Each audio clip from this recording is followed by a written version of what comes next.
नमस्ते दोस्तों, मैं अष्टु ज्योति आज की बात में सबका स्वागत करती हूँ। आइए आज की बात कर लेते हैं। आज बड़ा ही पवित्र दिन है, शुभ दिन है, गुरुवार का दिन है। गुरुवार के दिन आप गुरु की पूजा आराधना करें। मेरे विष्णु भगवान की पूजा आराधना करनी है, साईं बाबा की कर सकते हैं, ओम साईं राम ऐसे नाम जाप कर सकते हैं। पहले मैं वास्तु की बात से शुरू करती हूँ और फिर आज की खास बात ले लेंगे और कृष्ण कथा में मैं थोड़ा सा ज्ञान देने की कोशिश करूंगी। आप अंत तक बने रहेंगे तो लाभ जरूर मिलेगा। वास्तु की बात करें तो रंगों की बात करें, हर एक दिशा का अलग रंग होता है। अगर वो रंगों से आपने दिशा को जोड़ दिया तो आपको शुभ परिणाम मिलने लगेंगे। पीले रंग की बात करें तो पीले रंग की चीजें दक्षिण पश्चिम में रखनी चाहिए। दक्षिण पश्चिम में पीले रंग की रखनी चाहिए, इससे माता का स्वास्थ्य अच्छा रहता है। पेट संबंधित तकलीफों से छुटकारा मिलता है। पीला रंग गुरु का होता है और उससे जो भी पेट से संबंधित तकलीफ है उससे छुटकारा मिलता है। लिवर का संचालन अच्छा रहता है। तो आप दक्षिण पश्चिम में पीला रंग की कोई भी चीज वस्तु रख सकते हैं। ये थी वास्तु की बातें। अभी आज की बात कर लेते हैं। त्रयोदशी आज सुबह 11:18 तक रहेगी, फिर चतुर्दशी तिथि लग जाएगी। कृष्ण पक्ष की चतुर्दशी को महाशिवरात्रि का व्रत किया जाता है। हर महीने के कृष्ण पक्ष की चतुर्दशी को महाशिवरात्रि का व्रत किया जाता है। आज सुबह 11:18 के बाद चतुर्दशी तिथि शुरू हो जाएगी। तो चतुर्दशी की रात्रि काल में ही महाशिवरात्रि का व्रत किया जाता है। तो आज ही के दिन महाशिवरात्रि की रात्रि पड़ेगी, तो महाशिवरात्रि का व्रत आज ही किया जाएगा। और आज रटंती कालिका पूजा भी है। आज बंगाल के दक्षिणेश्वर काली मंदिर में दर्शन पूजन का विधान है। ये पूजा विशेष रूप से बंगाल के किसानों द्वारा की जाती है। माँ काली के भक्त माता के दयालु स्वरूप की उपासना करते हैं। तो आज बड़ा ही शुभ दिन है। देवी माँ की पूजा आराधना करनी है। देवी माँ से अच्छे फसल का वरदान मांगते हैं। आज रटंती कालिका पूजा भी है।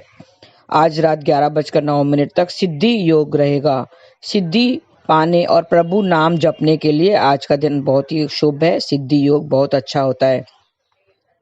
आज देर रात 2:14 तक उत्तराषाढ़ नक्षत्र रहेगा। उत्तराषाढ़ नक्षत्र का स्वामी देव सूर्य देव है। तो आज सूर्य देव की उपासना करें, उनका मंत्र जाप करें। उनका बीज मंत्र है ओम राम ह्रीम रोम सह सूर्याय नमः। और आपको आज अर्घ देना है। मैंने विधि आपको बहुत बार बताई है। और मंत्र जाप करना है ओम घृणी सूर्याय नमः। उसके बाद 3 बार गायत्री मंत्र या तो सूर्य गायत्री मंत्र आप जाप कर सकते हैं।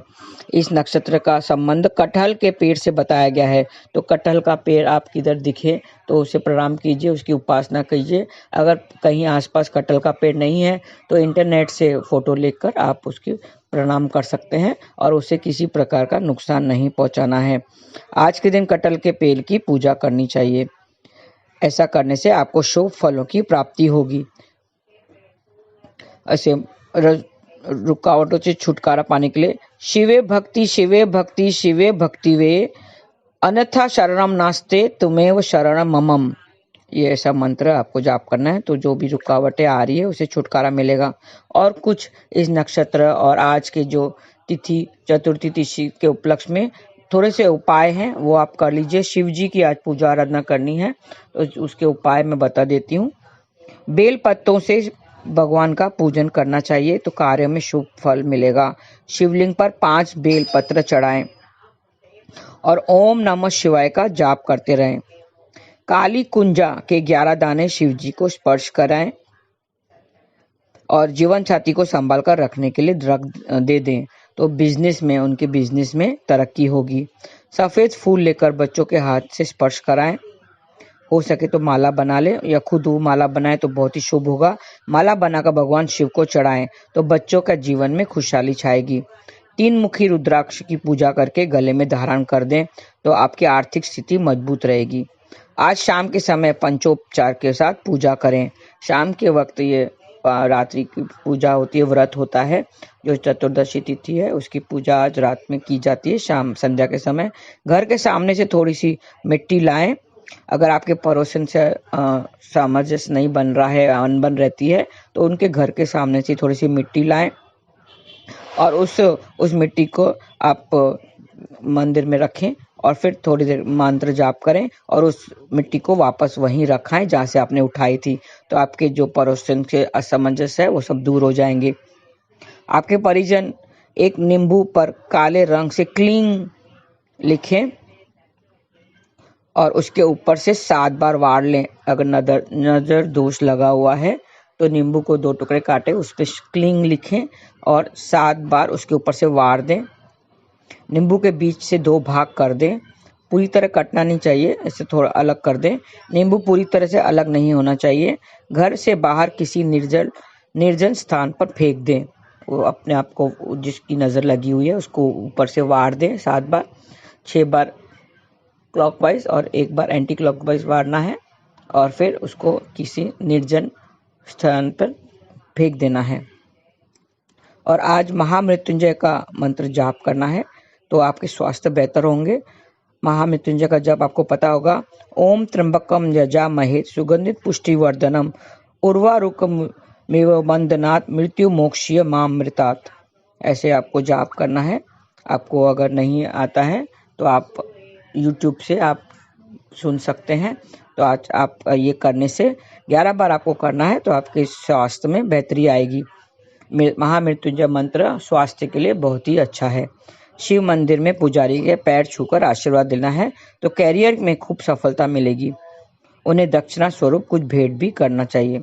थोड़ा सा चंदन घिसकर पहले शिवलिंग पर तिलक लगाएं और बचे हुए चंदन से अपने मस्तक पर तिलक लगाएंगे तो शांतिपूर्वक आपको जो कार्य करने हैं, जो विशेष कार्य आप कर रहे हैं उसमें सफलता मिलेगी। गन्ने के रस से शिवलिंग का अभिषेक करना चाहिए, इससे रिश्ते में मधुरता आती है। गन्ने के रस से शिवलिंग का अभिषेक करने से जो रिश्ते मजबूत करने हैं आपको, उसके रिश्ते में मधुरता आती है। और क्लीं कालिकाय नमः ऐसा जाप करने से, माँ काली का ये मंत्र है, आप जाप कीजिए तो उसका आशीर्वाद मिलेगा। हाथ जोड़कर प्रणाम करें, आशीर्वाद लें। क्लीं कालिकाय नमः ऐसा आपको जाप करना है। तो ये छोटे से उपाय हैं, शिव के उपाय हैं। शिवलिंग पर मैंने बताया है खास चीज़ों से अभिषेक करने से उनके खास जो कार्य हैं वो सिद्ध होते हैं। तो आज आप व्रत कीजिए, आज बहुत ही शुभ दिन है। और ओम नमो भगवते नारायण ये विष्णु का मंत्र है, तो आप वो भी जाप कर सकते हैं। आइए कृष्ण कथा में हम थोड़ा सा, मैंने कल भक्तिमाल की कथाएं शुरू की थी, आज थोड़ा सा हम समझ लेते हैं कि भक्ति क्यों करना चाहिए। भक्ति ही ईश्वर तक पहुंचने का सरल मार्ग है। घर गृहस्थ में के कर्तव्य तो हम निभाते ही रहते हैं और निभाना भी चाहिए, और उसी में अगर भक्ति को भी जोड़ दिया जाए तो जीव का भला वैसे ही हो जाएगा। भगवान भक्तों की बहुत चिंता करते हैं। उनके भक्त अगर चिंतन करते हैं उनका, तो ईश्वर उनकी चिंता करते हैं।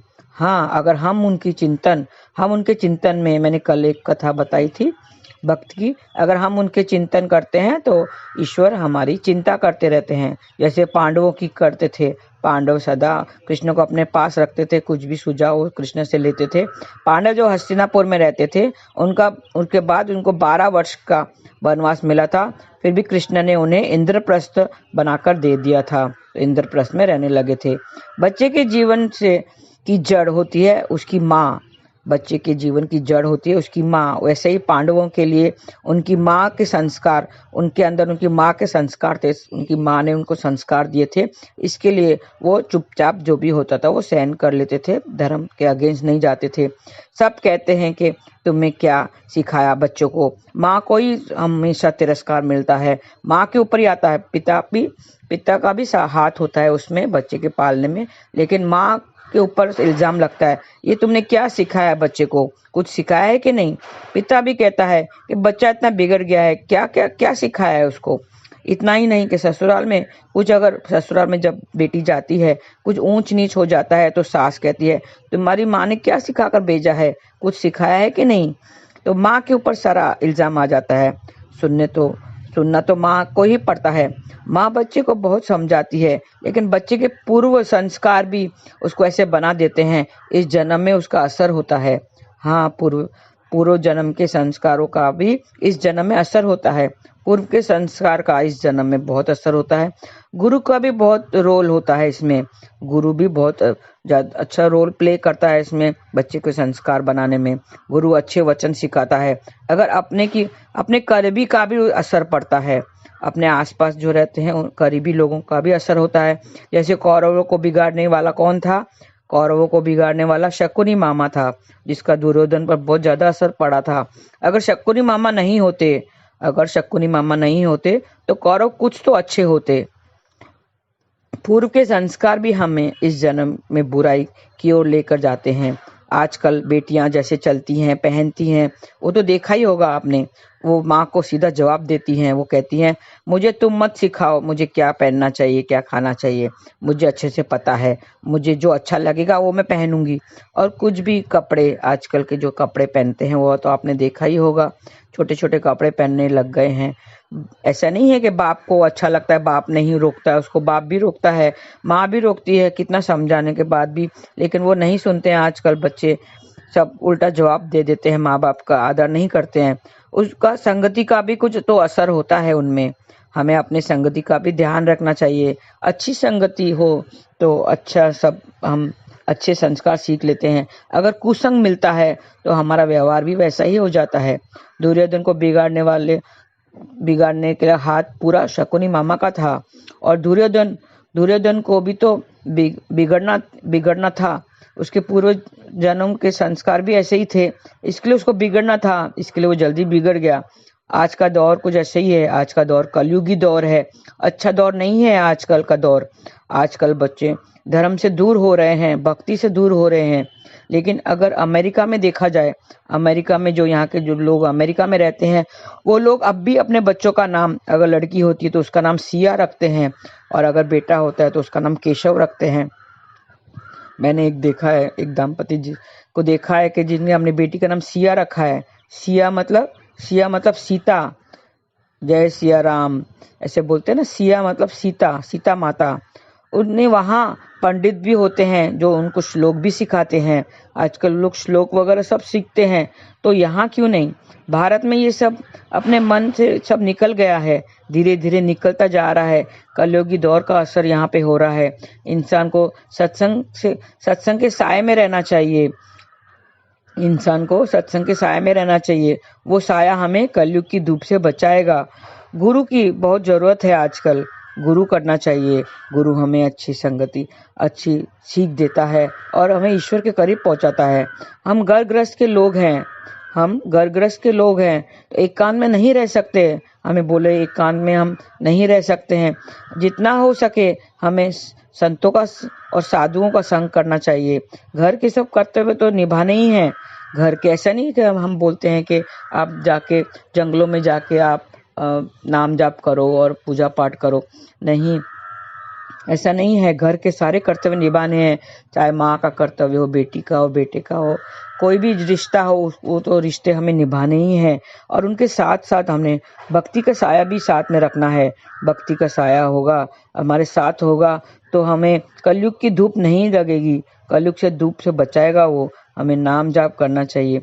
हरे कृष्णा कृष्ण कृष्ण हरे हरे, हरे राम राम राम हरे हरे। ये ऐसा मंत्र है, ये ऐसा नाम जाप है कि जो हमें, जो हमारा जो दर्पण है, अंदर का जो मन रूपी दर्पण है वो मैला हो गया है, ऊपर सब मैल जम गई है। तो जब मैल जम गई है तो ईश्वर का चेहरा कैसे दिखाई देगा? ईश्वर का चेहरा नहीं देखा है, कृष्ण नहीं दिखाई देगा। हमें उस साबुन से, हम नाम रूपी साबुन से हमें उस मैल को धोना है और उसे साफ करना है। सिर्फ नाम रूपी साबुन का इस्तेमाल करके ही हम मन रूपी जो दर्पण है उसको हम साफ कर सकेंगे। जब वो साफ हो जाएगा तो हमें ईश्वर का दर्शन हमें साफ साफ होगा, वो उसका चेहरा हमें साफ दिखाई देगा। तो हमें नाम जाप करना चाहिए। कलयुग केवल नाम आधारा। इस टाइम इतना सरल उपाय है, नाम जाप करते रहना है, ईश्वर अपने पास आ जाएगा।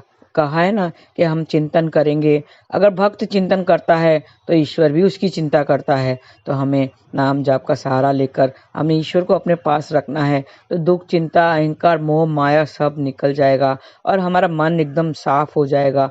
हम ईश्वर के दर्शन कर लेंगे और ईश्वर को पा लेंगे। बस आज के लिए बस इतना ही। आपका दिन शुभ रहे। हरे कृष्णा।